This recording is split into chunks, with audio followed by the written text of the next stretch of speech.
En total,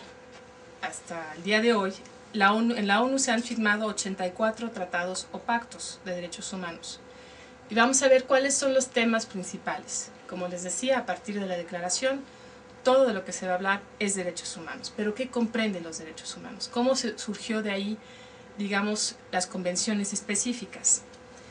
Tenemos que hubo 2 conferencias mundiales de los derechos humanos y la Asamblea del Milenio,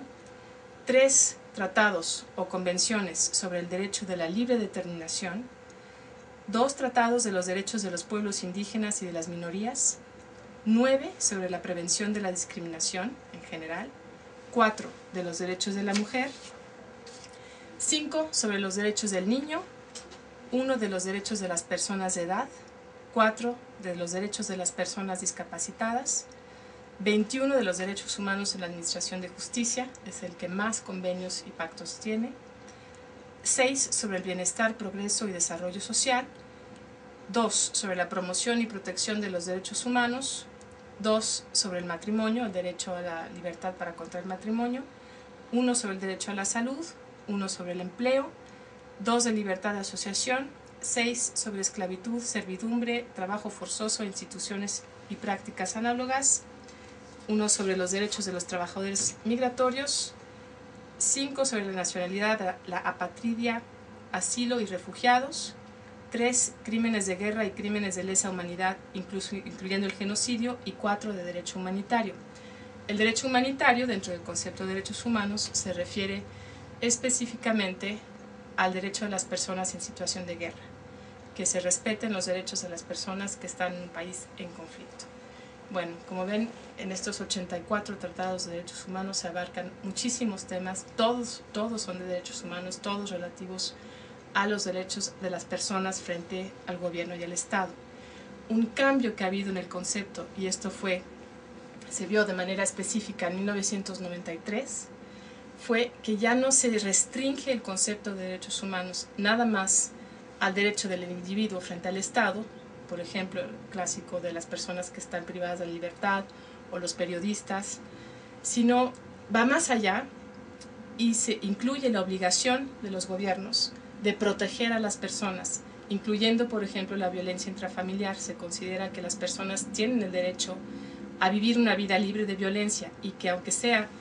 algo que ocurre entre particulares, el gobierno es responsable de garantizar que las personas puedan vivir sin violencia. Este es un ejemplo de cómo ha ido progresando el concepto de derechos humanos para ser cada vez más incluyente y cada vez más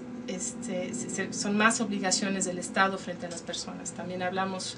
del derecho a un medio ambiente sano, en fin, cada vez se va ampliando el concepto. ¿Cómo funciona? ¿Qué hace la Organización de las Naciones Unidas para vigilar que los países cumplan con los tratados? Existen comités. Los comités son, bueno, se los voy a decir, hay un comité de los derechos humanos, comité de los derechos económicos, sociales y culturales, el comité para la eliminación de la discriminación racial, para la eliminación de la discriminación contra las mujeres, contra la tortura, de los derechos de los niños, de los trabajadores migratorios, de las personas con discapacidad y el Comité contra la Desaparición Forzada. Como vemos, estos comités están relacionados con los temas de las convenciones de los 84 tratados de la Organización de las Naciones Unidas. ¿Qué hace el comité? Ahora sí, es un comité integrado por expertos de los diferentes países que no representan a su país, sino que están ahí como parte del comité, son elegidos por la Asamblea General de la Organización de las Naciones Unidas para dar seguimiento a lo que están haciendo los países en relación a cada uno de los temas, a un seguimiento a los compromisos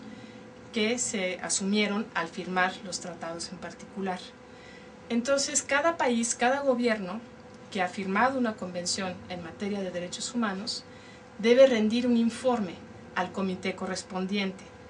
ya sea el de discriminación, el de mujeres, el de infancia, el de tortura, en fin. Rinde un informe, generalmente son cada 4 años, el comité lo analiza y en su caso emite recomendaciones. La recomendación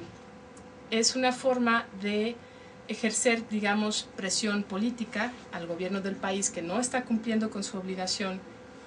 que asumió al firmar el tratado. A nivel internacional no puede la organización o estos comités no tienen la facultad de sancionar, pero sí de recomendar. Y también es importante señalar que existen relatores de cada uno de estos temas y en caso de violaciones graves a los derechos humanos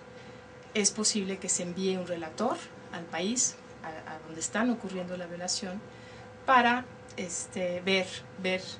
y reportar, digamos, qué es lo que está pasando. A raíz del informe, entonces se emite la recomendación